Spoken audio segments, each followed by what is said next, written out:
c'est que je crois que là-dessus, il ne faut pas ni exagérer, ni dramatiser. C'est vrai que c'est un des principaux résultats qui ont été tirés de cette étude. Donc, je rappelle qu'il y avait un panel de 1000 personnes avec en poste, 500 moins de 30 ans, 500 plus de 30 ans. Et de fait, le regard globalement qui ressort des moins de 30 ans sur leurs aînés est assez sévère. Mais moi, ce que je trouve, c'est quand on regarde le détail des résultats, ces résultats, ils émettent plutôt des signaux paradoxaux.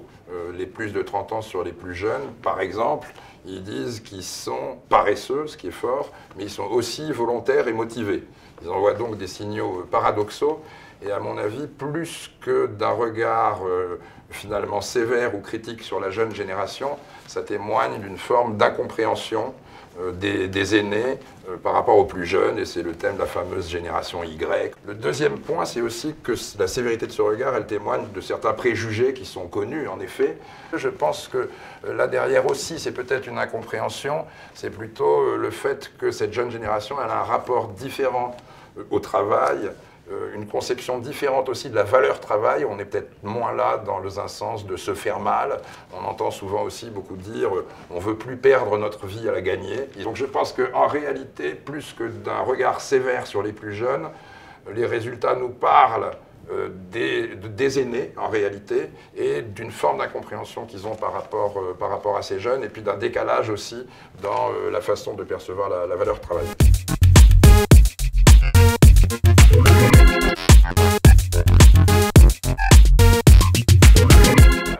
Là, ce qu'on voit quand même clairement et qui est intéressant dans cette étude, c'est que les plus jeunes ont une vision nettement, sensiblement, clairement plus positive et plus optimiste de l'entreprise que leurs aînés.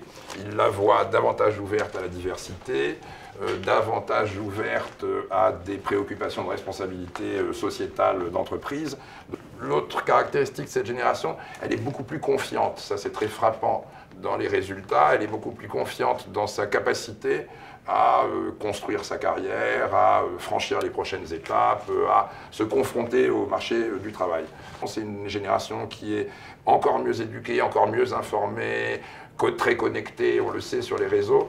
Et il y a une demande forte de confiance. Cette jeune génération, elle dit arrêtez ces processus de contrôle, ces reporting permanents, présumer un peu la confiance. On attend qu'on nous fasse confiance, qu'on nous laisse développer nos compétences, notre énergie, notre esprit d'entreprise. Et alors, le point commun qui ressort dans cette enquête, évidemment, comme toute enquête, les résultats sont déterminés par les questions qui sont posées, mais là, ce qui ressort et ce qui est beaucoup plus préoccupant, c'est le sentiment d'une paupérisation des salariés, puisque quand on pose des questions sur des postes budgétaires, alors pas de base, puisque c'est plutôt des... mais sur le logement, par exemple, ils sont 26%, jeunes et moins jeunes confondus, à dire « notre salaire actuel ne nous permet pas d'avoir des conditions de logement convenables ».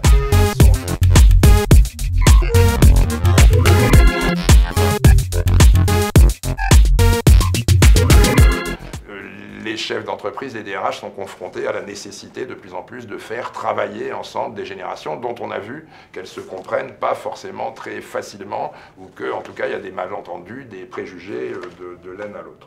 Ce sont les plus anciens qui sont davantage demandeurs de transfert de compétences que les plus jeunes. Alors ça, je ne sais pas comment il faut le comprendre. Moi, ça me fait penser à la phrase de Michel Serres, qui disait que la technique, c'est ce que les anciens apprennent aux plus jeunes, et la technologie, c'est au contraire ce que les plus jeunes apprennent à leurs aînés. Donc ça me fait un petit peu penser à ça. Ce sont les plus anciens qui demandent, qui sont en demande de transfert de compétences. C'est une première chose.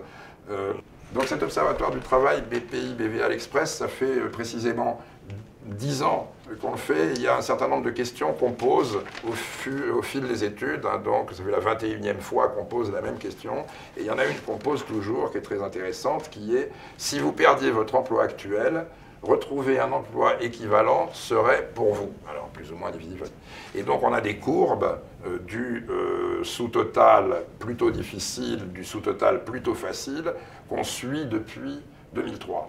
Donc on a plus de 2/3 des personnes interrogées qui se disent « ça va être très difficile de trouver un job équivalent si jamais je perds le mien ». Qu'est-ce que ça veut dire? Ça veut dire, un phénomène qui est fréquemment souligné, c'est que l'insécurité dont on parle beaucoup, elle s'est invitée à l'intérieur de l'entreprise. C'est-à-dire que même quand je suis en poste, que j'ai un job, que j'ai un CDI, j'ai peur de le perdre et je me dis si je le perds, je vais avoir beaucoup de mal à le retrouver. Et ça, forcément, ça ne peut pas être sans conséquence dans la nature des relations internes, dans la qualité des relations internes. Donc, je pense que ça freine nécessairement cette affaire-là, cette anxiété, la capacité à, ou même la bonne volonté qui porte à coopérer entre générations, à s'entraider, à transférer les compétences, parce que chacun a aussi le souci légitime de préserver son job et qu'il y a une forme de concurrence entre les salariés, inévitablement, dans un contexte économique où on a un chômage qui reste un chômage de masse. Et donc ça, c'est un point qui freine